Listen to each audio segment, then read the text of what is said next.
안녕하세요. 돈 버는 세상 돈세입니다. 주식 투자는 생존이 중요합니다. 특히나 한국 주식 시장이 비정상 상태예요. 당장 25년 1월 1일 날 올 위기를 넘겨야 됩니다. 그 위기가 뭡니까? 금투세 폐지입니다. 한국 주식에서 살아남는 조건을 한번 하겠습니다.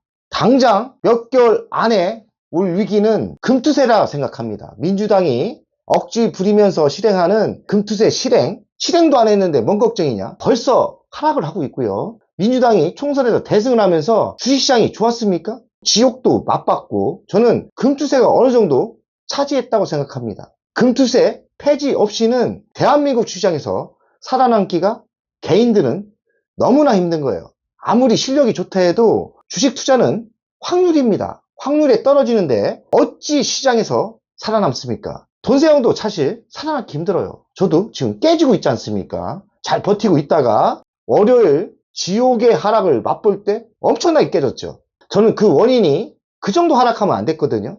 금투세라 생각합니다. 시장이 무너지고 시장의 수급이 없으면서 시장의 수급이 정상이 아니니까 그런 하락이 있었다고 생각합니다. 알고리즘 매매가 있었다. 그것도 다 수급이 좋으면 다 이겨낼 수 있는 겁니다. 당장에 우리가 이겨낼 문제는 금투세 폐지다. 민주당 새 당대표가 이재명이 됐습니다. 이재명 대표가 민생 경제 회복을 이야기하고 있는데 제발 좀 금투세 폐지부터 해줬으면 좋겠습니다.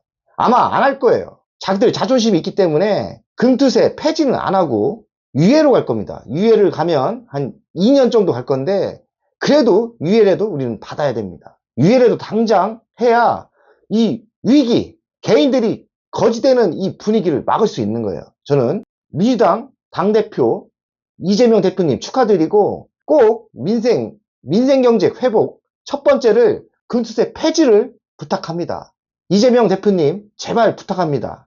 금투세 폐지 좀 해주세요. 금투세가 실행되면 대한민국 희망이 없어집니다. 저는 그게 보여요. 맛보기 전에 다 망합니다. 금투세 폐지는 당연한 거고 최소한 유예는 가야 됩니다. 금투세 폐지도 문제지만 변동성이 심한 세계 시장이에요.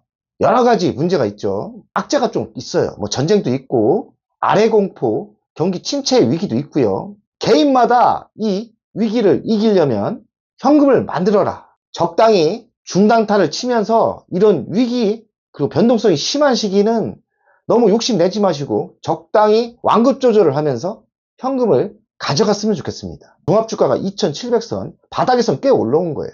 여기서 더 상승할 수도 있습니다. 더 상승할 때마다 현금을 좀 확보하고 주식이 선진화 시대에 가기 전까지는 조심하셔야 돼요. 생존을 하려면 현금이 제일 중요하다고 생각해요. 현금을 만들려면 중단타 승리 종목을 본인들이 만들고 적당한 시기에 욕심내지 마시고 이익실현을 하세요. 현금을 만들고 현금을 만든 거로 공포와 하락이 있을 때 매수하시고 이렇게 또 바닥을 짚고 상승할 때 너무 희망찬 세상을 보지 마시고 악재를 보시면서 적당히 현금을 만들어가는 겁니다. 그리고 또 공포가 한번 무슨 악재로 하락할 때는 공포가 와서 하락할 때는 또 용기를 내서 주식을 매수하는 거죠. 역발상 투자인데 일반 대중들과 반대로 하는 거예요. 상승하는 때는 현금화하고 공포가 왔을 때는 매수하는 전략. 승리 종목에서 하는 거죠. 이런 방법을 언제까지 해야 되냐? 대한민국 주식시장이 정상화되고 선진국 주식이 됐을 때 그때까지는 매우 조심해야 될 것 같아요. 공포 때 사고, 상승 때 현금화. 무한반복하세요. 지속적인 성공이 있다면 무한반복하세요. 2년 전, 3년 전부터 지속적인 하락이 있지 않습니까? 3천선을 찍고 하락을 했지 않습니까? 중단타에서 살아남은 거예요. 올해도 중단타를 해서 어느 정도 버티고 있는 겁니다. 어찌하겠습니까? 대한민국이 아니면 미국 주식을 해야 돼요. 한국 주식 하려면 선진국 주식으로 정상화 될 때까지는 중단타를 하면서 현금을 지속적으로 만들고 다시 공포가 왔을 때 매수하는 야근 투자법이 맞다고 생각합니다. 이게 잘 안 돼요. 그래서 저는 개인적으로 비상자금을 만들어라. 강제로 할 필요가 있어요. 돈세형이 주식시장에서 돈을 많이 벌었을 때 제가 실수한 거는 제가 30년 했지 않습니까? 그래서 비상자금을 만들었는데 비상자금을 코인 투자로 만든 거예요. 3억 정도 비상자금을 만들었는데 김치코인에 잘못 욕심을 내고 투자했다가 2억이 날라갔습니다. 그리고 1억 정도는 배우자 무슨 가게를 하나 차려줬어요. 비자금이 지금 없습니다. 이런 위기가 왔을 때 비상자금이 있으면 얼마나 좋을까 이런 생각을 합니다. 1년 전부터 조금씩 비상자금을 만들고 있는데 비상자금은 미국 주식으로 만들고 있어요. 얼마 안 돼요. 한 1,000만 원 만들었는데 3억까지 만들려고 합니다. 어찌하겠습니까? 김치코인에서 2억 날라갔고 또 개인적으로 1억은 쓸 때가 있어서 썼고 그래 다시 만들어야 되는데 주식 투자에서 생존하려면 비자금, 뒷주머니를 차라는 겁니다. 부동산도 좋긴 좋은데 부동산은 비상자금에 맞지 않아요. 왜냐하면 유동성이 부족합니다. 부동산은 잘 안 팔려요. 30대 초반에 주식 투자로 성공했지 않습니까? 그래서 서울 아파트를 하나 샀는데 그것도 빼돌리기를 한 거고 성공을 많이 했죠. 서울 아파트 하나 산 거는 성공을 했죠. 그때 깨달았습니다. 비상자금을 만드는 게 좋아요. 각자 알아서 비상자금을 만드시는 게 좋을 거라 생각하고 여러 가지가 있겠죠. 예로 달러 투자도 있을 거고 엔화 투자도 있을 거고 채권 투자도 있습니다. 길게 봐서는 부동산 투자도 괜찮습니다. 제가 돈세영이 30대는 부동산 투자가 맞았던 것 같아요. 부동산, 서울 아파트 제가 20년 전에 샀으니까 많이 올랐지 않습니까? 그때는 부동산 투자가 맞았는데 지금은 부동산 투자가 맞을까? 좀 갸우뚱합니다. 개인적으로 달러 투자나 엔화 투자나 채권 투자를 권합니다. 그게 현금 확보에 좋아요. 한국 주식, 미국 주식이 위기라고 하는데 제 경험으로는 이 자본주의 나라는 위기가 1년을 넘기가 힘들어요. 제가 봐서는 딱 6개월만 조심하시면 돼요. 6개월 동안 조심하려면 어찌합니까? 현금을 만들고 항상 경계를 하고 어떤 위기가 와도 버틸 수 있는 자금력 그리고 멘탈을 가지셔야 돼요. 위기가 와도 급락하고 폭이 깊어서 그렇지 시간은 그렇게 안 걸릴 거라고 생각해요. 벌써 지나갈 수도 있겠죠. 왜냐면 대한민국 2년 동안 조정을 받았고 지금 3년째입니다. 3년 조정 받았으면 저는 바닥이 다 왔다고 생각하는데 마지막 바닥일 수 있어요. 딱 6개월만 조심합시다. 6개월 동안 우리가 주의할 거는 이스라엘, 이란 전쟁 위기가 있죠. 저는 별거 아니라 생각해요. 이스라엘 전쟁은 중동 위기는 별거 아니다. 제가 한번 설명했죠. 이란과 이스라엘이 안 붙었어요. 그렇기 때문에 지상전 전쟁이 없습니다. 그리고 평화 협상을 하고 있으니까 너무 걱정할 필요는 없어요. 그리고 우크라이나, 러시아 전쟁입니다. 우크라이나가 본토에 들어갔죠. 러시아가 어찌할까? 저는 지금 3년째입니다. 우리가 어느 정도 이제 인지를 했고 공포가 그렇게 심하진 않아요. 하지만 조심은 해야 됩니다. 우크라이나, 러시아 전쟁 위기가 끝난다면 저는 또 악재가 또 있을 거라고 생각해요.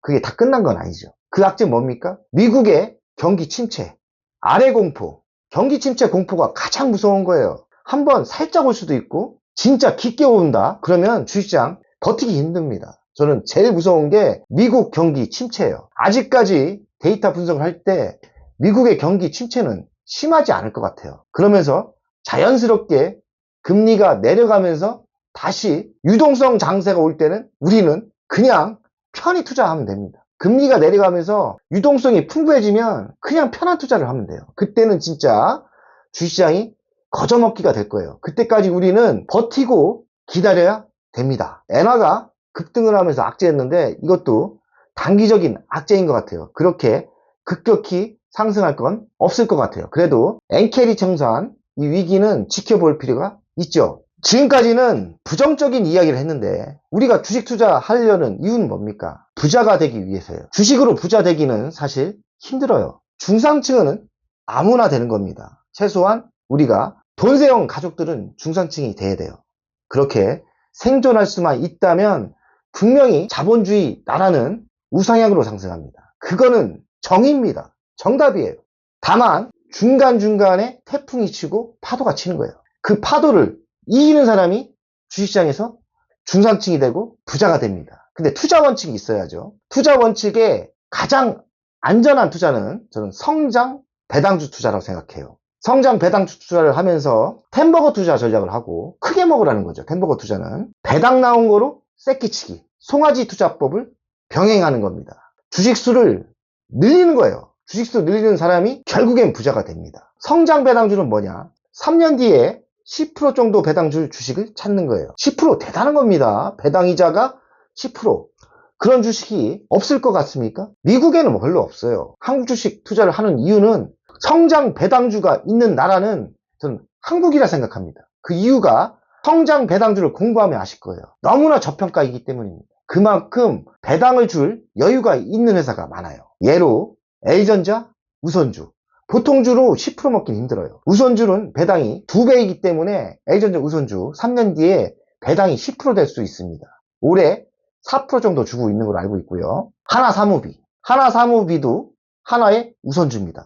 지금 현재 5%대를 주고 있는데 저가에 사면 성장을 한다면 3년 뒤에 10%를 받을 수 있는 거예요. 현대차우는 지금 당장 7%대 배당을 줍니다.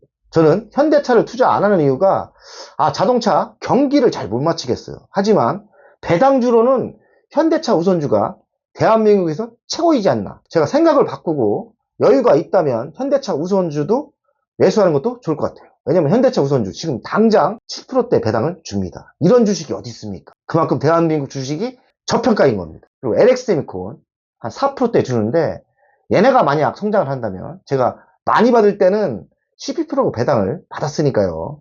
LX세미콘은 제가 성장 배당주 맛을 좀 봤습니다. 3년 뒤에는 10%대 배당을 줄 수 있는 회사가 LX세미콘입니다. 두산 우선주. 지금 두산 우선주 배당이 2.37밖에 안 되는데 정상화 됐을 때는 두산 우선주 배당 수익률이 7%대, 10%대 나올 거라고 생각합니다. 그리고 SK네트워크스 성장이 없고 지금 엉망인데 SK네트워크스 알고 보면 성장 배당주입니다. 내년부터 한 7%대 배당이 나올 거라고 생각해요. 왜냐하면 회사가 사실 돈이 많은 회사이기 때문에 배당이 은근슬쩍 괜찮은 게 SK네트워크스예요. 지금 많이 하락을 됐지 않습니까? 현금과 시간의 여유가 있으면 SK네트워크스 사면 성장 배당주로 성공할 수 있어요. 그리고 기아도 한 5.29% 배당을 주더라고요. 기아보다는 현대차 우선주가 더 좋지 않나 이렇게 생각합니다. 대한민국엔 성장 배당주의 투자 매력이 있어요. 절망적으로 보지 마시고 살아만 남는다면 대한민국 주식시장에서 우리는 중산층이 될 수 있습니다. 꼭 살아남아서 다 같이 부자 됩시다. 화이팅!